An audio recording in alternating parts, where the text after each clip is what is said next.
قربانی کی فضیلت، قربانی کے بارے میں چند ایک ضروری مسائل، اور آج کل سوشل میڈیا کا سب سے بڑا اور مشہور مسئلہ بھینس کی قربانی کے متعلق چند معلومات آپ کے سامنے رکھتے ہیں۔ اور سامنے کرام، قربانی اگرچہ حضرت آدم علیہ السلام سے شروع ہے مختلف طریقہ کار سے، لیکن آج کل جو ہم قربانیاں کرتے ہیں، یہ جد الانبیاء حضرت ابراہیم علیہ السلام، آپ کا وہ عظیم عمل ہے کہ جب آپ نے اپنے خالق کے ارض و سما کی رضا ہونے کے لیے اپنے پیارے بیٹے حضرت اسماعیل ذبیح اللہ کو قربان کرنے کا ارادہ کیا، اور آپ نے بھی اللہ خالق کے ارض و سما کی رضا کے لیے اپنے آپ کو تیار کیا اور تیار ہو گئے۔ ایک تفصیلی واقعہ ہے، انشاءاللہ اگلے جمعے کے پر اس کے متعلق چند ملحوظات آپ کے سامنے رکھوں گا۔ اللہ خالق کے ارض و سما نے قرآن مجید میں ارشاد فرمایا، فَصَلِّ لِرَبِّكَ وَانْحَرْ، اپنے رب کے لیے نماز پڑھو اور قربانی کرو۔ قربانی یہ جانور ذبح کرنے کا نام نہیں، بظاہر ہم جانور ذبح کرتے ہیں، یہ خون بہانے کا نام نہیں، بلکہ اللہ خالق ارض و سما قرآن مجید میں ارشاد فرماتا ہے، لَن يَنَالَ اللَّهَ لُحُومُهَا وَلَا دِمَاؤُهَا وَلَٰكِن يَنَالُهُ التَّقْوَىٰ مِنكُمْ۔ اے قربانی کرنے والوں، اللہ رب العزت کو ہرگز تمہاری قربانیوں کے گوشت نہیں پہنچتے، اور فرمایا کہ نہ ہی ان کے خون، لیکن تمہاری طرف سے وہ تقویٰ، وہ پرہیزگاری جس کو مد نظر رکھتے ہوئے اپنے کام کی قربانی کی، وہ رب کی بارگاہ میں قبول ہوتا ہے، پہنچتا ہے۔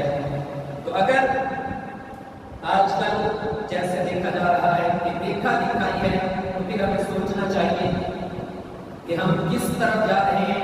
اللہ خالق کے ارض و سما نے قرآن مجید میں نص بیان فرما دی کہ مجھے تمہارے گوشتوں کی، ان خون بہانے کی، اتنے بڑے بڑے جانور کا دو، اتنے زیادہ جانور کا دو، اور گوشت تقسیم کا دو، اس کی ضرورت نہیں۔ اگر دل میں اللہ رب العزت کا ڈر ہے، تقویٰ ہے، تو قربانی اس کا نام ہے۔ صحابہ کرام نے عرض کیا، یا رسول اللہ صلی اللہ علیہ وآلہ وسلم، حضرت زید بن ارقم اس روایت کو نقل کرتے ہیں کہ یا رسول اللہ صلی اللہ علیہ وآلہ وسلم، یہ قربانی کیا ہے؟ تو اللہ کے پیارے نبی صلی اللہ علیہ وآلہ وسلم نے ارشاد فرمایا کہ یہ تمہارے باپ حضرت ابراہیم علیہ السلام کی سنت صحابہ کرام نے عرض کیا حضرت ابراہیم علیہ السلام کی تو یہ سنت ہے، لیکن ہمارے لیے اس میں کیا ہے، یعنی ہمارے لیے اس میں کیا اجر ہے، کیا فضیلت ہے؟ تو نبی اکرم صلی اللہ علیہ وسلم نے فرمایا کہ ہر بار کے بدلے دیکھتے ہیں۔ صحابہ نے عرض کیا یا رسول اللہ صلی اللہ علیہ وسلم اونٹ کے بارے میں کیا حکم ہے؟ یعنی بکری کے تو تھوڑے بال ہوتے ہیں، گائے بھینس کے تو تھوڑے بال ہوتے ہیں، اونٹ میں تو بہت زیادہ بال ہوتے ہیں، اونٹ کے متعلق یعنی اس کا کتنا ثواب ہے؟ تو نبی محتشم صلی اللہ علیہ وسلم نے فرمایا کہ اونٹ کے بارے میں بھی یہی حکم ہے، یعنی اونٹ کے ہر بال کے بدلے میں ایک یہ ہے، لہٰذا تم قربانیاں کرو۔ پھر عید الاضحیٰ کے دن اگر وہ کروڑوں روپے بھی خرچ کر دے، ایک بندہ ادھر کروڑوں روپے صدقہ خیرات کر رہا ہے اور ایک 50,000 یا 60,000 روپے کی قربانی کر رہا ہے، تو اللہ خالق کے ثواب کو اس کی قربانی کے دنوں میں قربانی سے بڑھ کر کوئی عمل زیادہ معلوم نہیں۔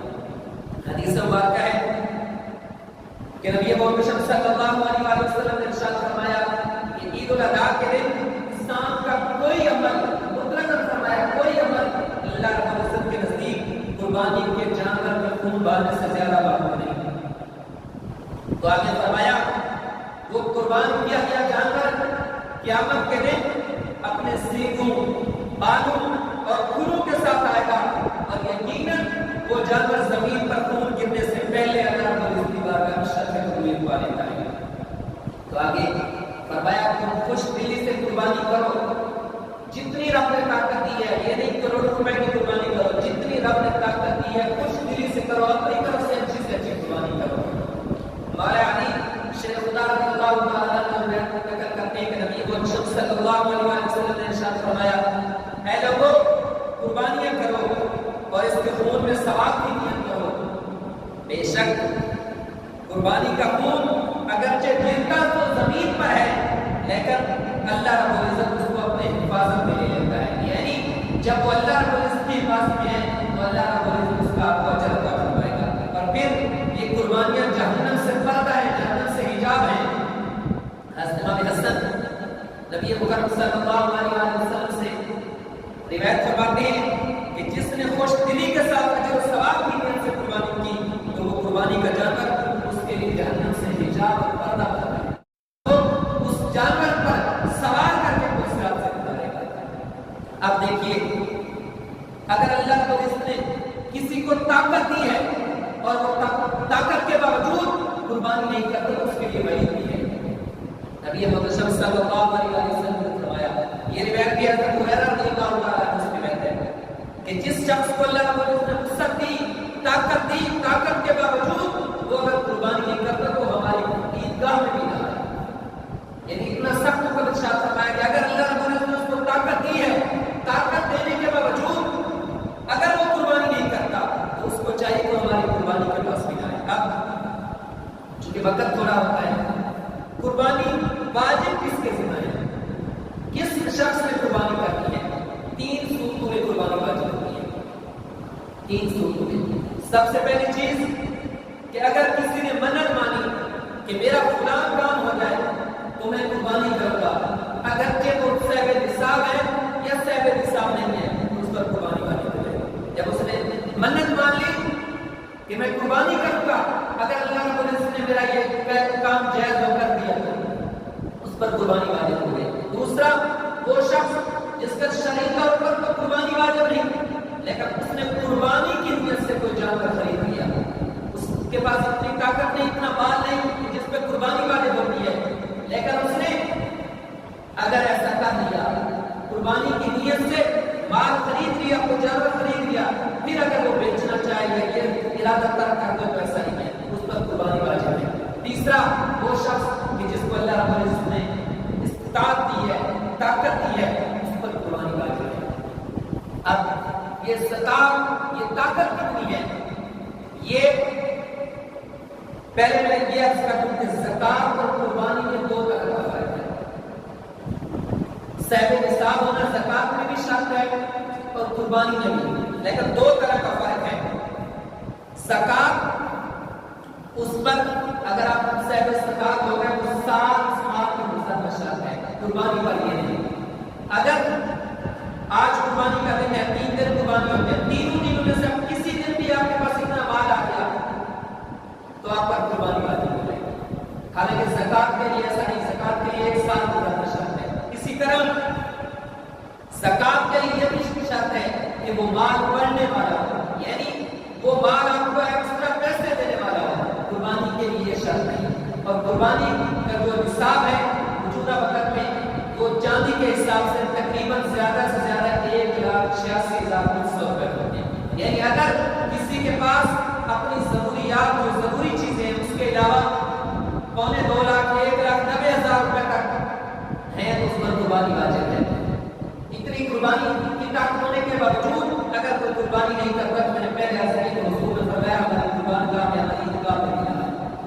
اور پھر صاحب استطاعت ہونے کے ساتھ ساتھ کچھ اور شرائط بھی ہیں کہ مسلمان پر قربانی ہے، کسی کافر پر نہیں. اسی طرح قادیانی چونکہ دائرہ اسلام سے خارج ہیں ان پر بھی قربانی نہیں، قربانی مسلمان پر ہے.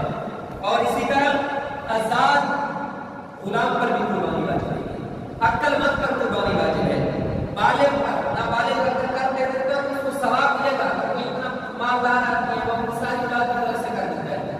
اسی طرح مسافر پر بھی قربانی واجب ہے، مقیم پر قربانی واجب ہے. ہاں ایک اور مسئلہ جو ضروری سمجھتا ہوں، اگر ہمارے گھر میں جیسے عموماً آج کل اکثر لوگ جاب کرتے ہیں تو عموماً یہ ہوتا ہے کہ اگر جس ساتھ اتنا مال ہے کہ ساتھ کے ساتھ قربانی کر سکتے ہیں. اب ایک والد ہے وہ خود جاب کرتا ہے، اس کے پاس خود اتنی طاقت ہے کہ وہ اپنی قربانی کرتا ہے.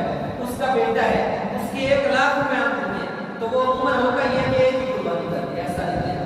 اگر گھر والے سب سے بے استطاعت ہیں، سب پر اگر اتنا نصاب ہے تو سب کو قربانی کرنی چاہیے. اور بالخصوص عورتوں کے پاس آج کل عموماً علیحدہ سونا چاندی ہوتا ہے یا علیحدہ جاب ہوتی ہے، علیحدہ نوکری ہوتی ہے تو ان پر بھی قربانی واجب ہے.